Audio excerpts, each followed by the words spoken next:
Good morning, everyone. Today we'll proceed with the topic of privatization. That is the second feature of first generation reform that was brought in the year 1991. Privatization पहले भी ये concept discuss किया है through the lecture videos. So privatization is the process of transferring the ownership of business enterprise, agency, public service or public property into public sector to the private sector. That means सरकार ये सोचती है कि because the public sector and undertakings were incurring continuous losses. So in that case, in the year 1991, it was decided to privatize those enterprises which are proving to be a burden for the government of India. तो tax payers का ज़्यादातर पैसा इन्हीं को revive करने में, salaries को, इनके एम्प्लॉयज़ के सैलरीज को पे करने में जो है डिवोट किया जा रहा था, एक्सपेंड किया जा रहा था. सो in order to increase the in or say ensure the fuller utilization of the infrastructure that is available in the public sector undertaking, the government decided to bring the reforms under which the ownership that was supposed to be transferred to the private people. तो उस case में जब सरकारी machinery fail हो रही थी profit making organisation या profit earn करने में in those public sector undertaking, in that case private people were invited to quote their bid for purchasing, for buying the stake or shares in the public sector undertaking. In that case government चाहती थी कि वो retreat करे वहाँ से because जो private players हैं वो उसको it was believed that they'll work efficiently and they will turn the sick units into a profit making organization. तो लाभ कमाने वाले जो इंटरप्राइजेस है उसमें उसको कन्वर्ट करने के लिए भी प्राइवेटाइजेशन किया गया. अभी आज की डेट में भी the government has a plan to invest about से 23 to 26 पब्लिक सेक्टर अंडरटेकिंग. लगभग अभी आरटीआई पीछे 2020-21 में कोट की थी और उसमें the government has plan to disinvest 26 additional public sector undertaking. तो BPCL is also one of that enterprise. हालांकि वो प्रॉफिट मेकिंग ऑर्गेनाइजेशन है but the government want to retreat from the the production process. Governance, government का काम है governance करना, not for they are not supposed to indulge themselves in these type of activities or commercial activities. So that was the thought, क्योंकि वो successful नहीं हो पा रहा था. Now we'll proceed to the mayors. Advantages, disadvantages आप देख लें इसका, और because we are supposed to cover as many topic as we can. So measures क्या लिए गए 1991 में, आज की डेट तक वो जो है फॉलो किया जा रहा है उन रिफॉर्म्स को, और वो डायरेक्शन उसकी सेम ही है. So first was construction of public sector. That means it is not construction but contraction of public sector. ये गलत हो गया, इट इज़ कॉन्ट्रैक्शन.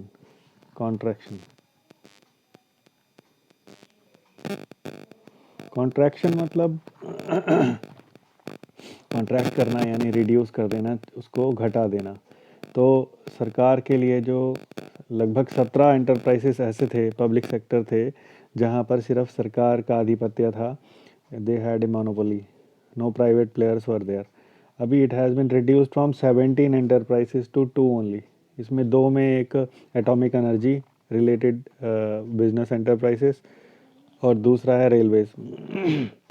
हालांकि ये पीछे कुछ सुनने में आ रहा था कि the government has plan to disinvest railways even, जो डिपार्टमेंटल अंडरटेकिंग है. लेकिन अभी पीछे रेलवे मिनिस्टर का स्टेटमेंट आया था लास्ट ईयर कि they don't have any plan to disinvest Indian railways. तो एनीवेज ये 2 ही एंटरप्राइजेस है जहाँ सरकार जो है अपने हाथ में उन्होंने रखा हुआ है. Otherwise rest all the enterprises that has been privatised. तो उसमें सरकार भी काम कर रही है और private people are also working and that encourages the competition, और competition जब भी होता है then the benefit goes to the consumers.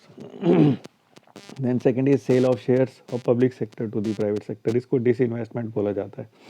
तो बहुत सारे ऐसे कंसर्न्स हैं जहाँ पर जो शेयर्स थे उनके प्राइवेट लोगों को बेच दिए गए. Sale of shares of public sector undertaking were offered to the private sector. That means up to 74% of the shares of public sector undertaking were sold to the foreign investors, institutional investors, mutual funds and other type of investors, those who are various categories of private sector you may say investors.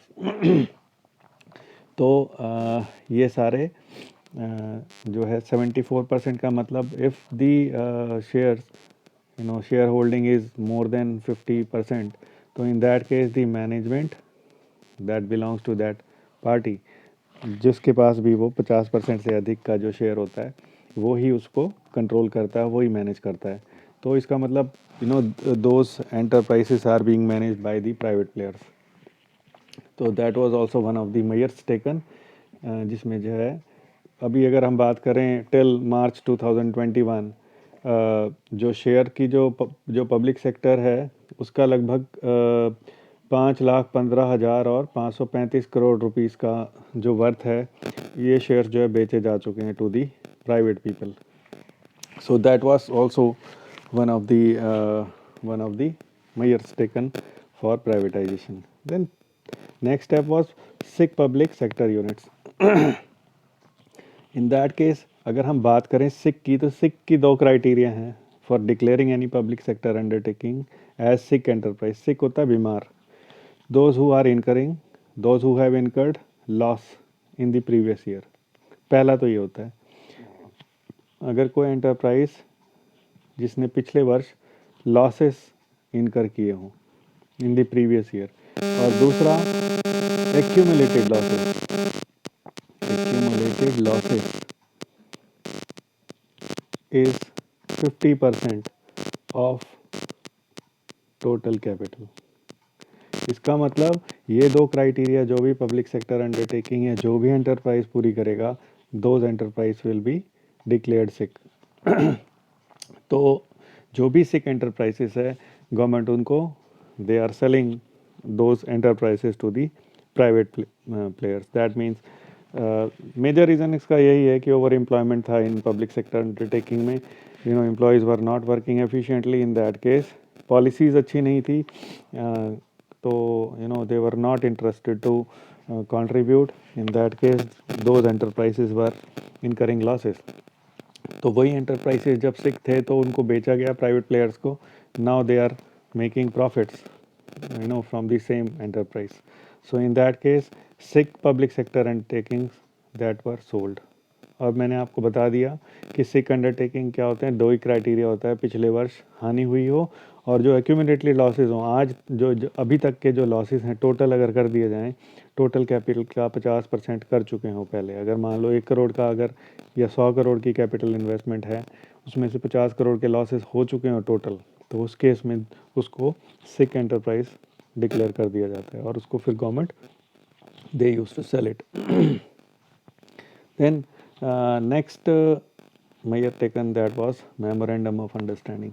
अभी memorandum of understanding means यहाँ पर this concept was also introduced in the year 1991. Under it, management of public sector enterprises that is given more freedom and they are accountable for the results also. तो यहाँ पर MOU में सरकारी interference को ना कर दिया जाता है, यानी कि ना के बराबर कर दिया जाता है. इसमें ज़्यादा लिबर्टी दे दी जाती है वहाँ के पब्लिक सेक्टर अंडरटेकिंग को कि वो ज़्यादा डिसीज़न अपने स्वायत्त हो गए, यानी कि ऑटोनॉमी दे दी जाती है डिसीज़न लेने में, इंडिपेंडेंट डिसीजंस लेने के लिए. और उस केस में लेकिन जो रिजल्ट्स होते हैं उसके लिए भी उसको जिम्मेदार ठहराया जाता है. सो that was also a step taken during that time. So in the year 2019-20, about say 172 enterprises have signed MOU. 172 enterprises हैं जिन्होंने MOU साइन कर दिया है. That means about 77% of the public sector enterprises have signed MOU, they have improved their performance. That means जिसने भी government के साथ MOU sign किया है उसमें गवर्नमेंट ने बोला कि you can work with total independence. आप जो है ऑटोनॉमी दी जाती है, आप अपने अनुसार काम करें. तो वहाँ पर उसका जो टोटल 172 एंटरप्राइजेस ने साइन किए हैं उसके लगभग total 72% of 172 enterprise they have improved their performance. तो ये एक अच्छा स्टेप प्रूव होता है. Then next was National Renewal Fund that was also established. So under this fund, you may say this fund was established to protect the interest of employees on the account of privatization. जो public sector undertaking है इसमें जो employees होते हैं उनको ज़्यादा they used to get scared. उसमें वो डर जाते हैं बिकॉज पहले उनको सरकारी उपक्रम में काम करना होता है, बाद में प्राइवेट लोगों के पास चला जाता है. तो ये इस तरह के फ़ंड को एस्टेब्लिश किया गया to protect the interest of employees working in the public sector undertaking. तो उसमें बाद में अगर प्राइवेटाइज़ किया जाता है उस एंटरप्राइजेस को तो उसके लिए नेशनल रिन्यूअल फंड में पैसा डाला गया, इसमें पैसा ट्रांसफ़र किया गया और the government of India they offered VRS voluntary retirement scheme. क्योंकि ज़्यादा लोग एम्प्लॉयड थे पब्लिक सेक्टर अंडरटेकिंग में, जो एक मेजर रीज़न डिटेक्ट किया जा रहा था फॉर मेकिंग द लॉसेस, क्योंकि इतना बिजनेस नहीं था, कंपटीशन नहीं था, कॉम्पीट नहीं कर पा रहे थे public sector undertaking in the world market as well as in the economy itself. तो इन दैट केस गवर्नमेंट ने बोला कि आपको बेनिफिट देंगे. एम्प्लॉयज़ को बोला गया कि आप उससे पहले VRS ले लें, यानी वॉलेंट्री होता है अपनी इच्छा से. आप रिटायरमेंट ले लें और आपको बची हुई सर्विस का बेनिफिट भी दे दिया जाएगा. There was a formula that was introduced जो कि बेनिफिशियल था.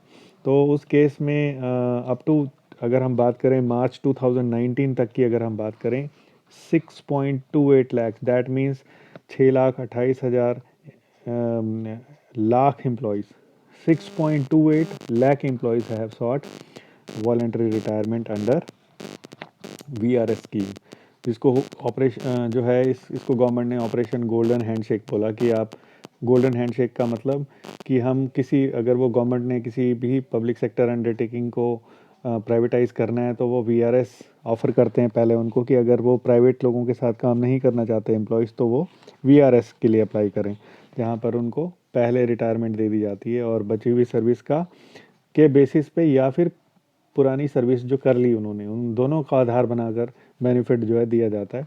और वो कहाँ से पैसा निकाला जाता है, वो कहाँ से यूटिलाइज़ किया जाता है, that is utilise from national renewal fund.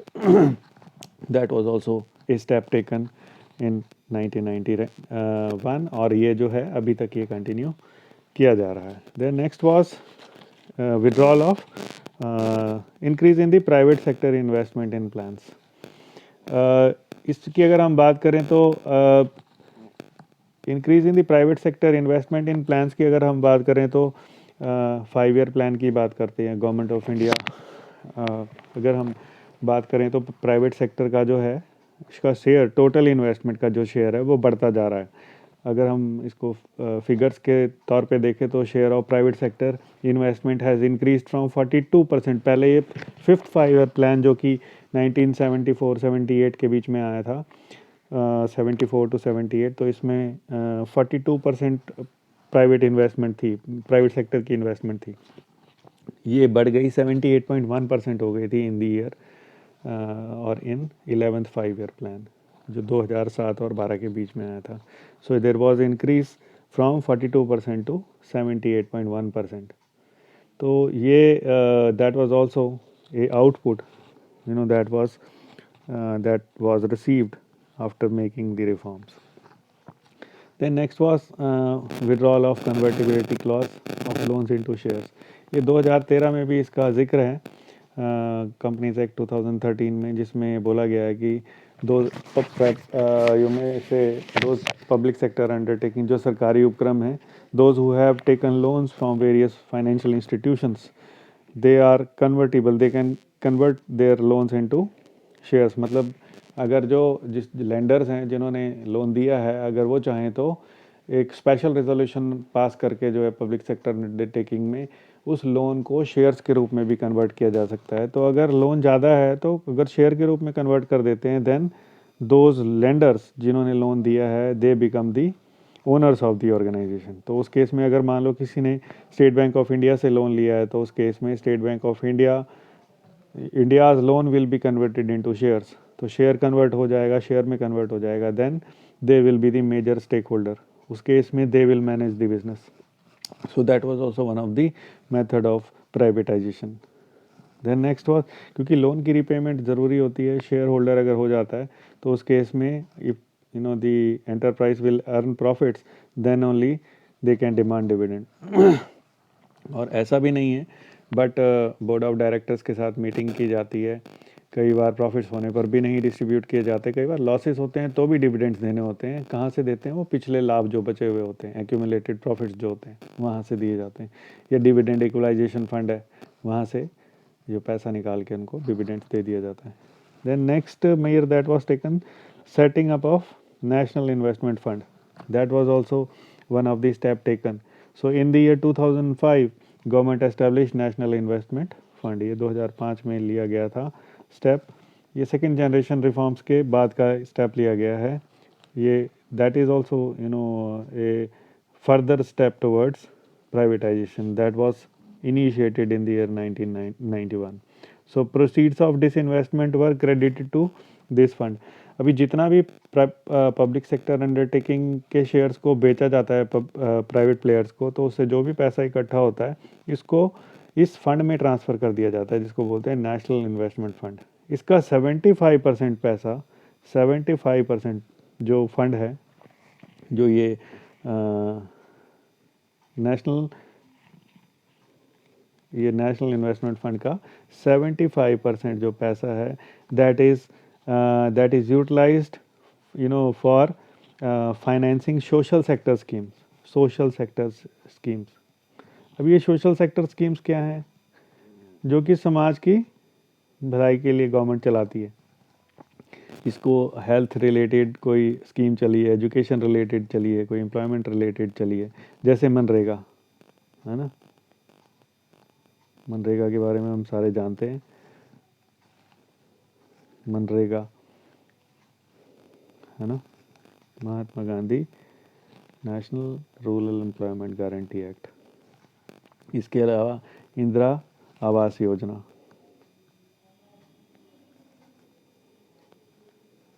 Deendayal Upadhyay Gram Jyoti योजना, इस तरह की कई स्कीमें जो सोशल स्कीम है। तो इस फंड का जो भी पैसा पब्लिक सेक्टर अंडरटेकिंग को बेचकर जो पैसा मिलता है, उसका 75% पैसा, सारा पैसा ट्रांसफ़र कर दिया जाता है नेशनल इन्वेस्टमेंट फंड में, और उसका टोटल इन्वेस्टमेंट फंड का 75% पैसा खर्च कर दिया जाता है for financing social sector schemes, इसके जो खर्चे होते हैं।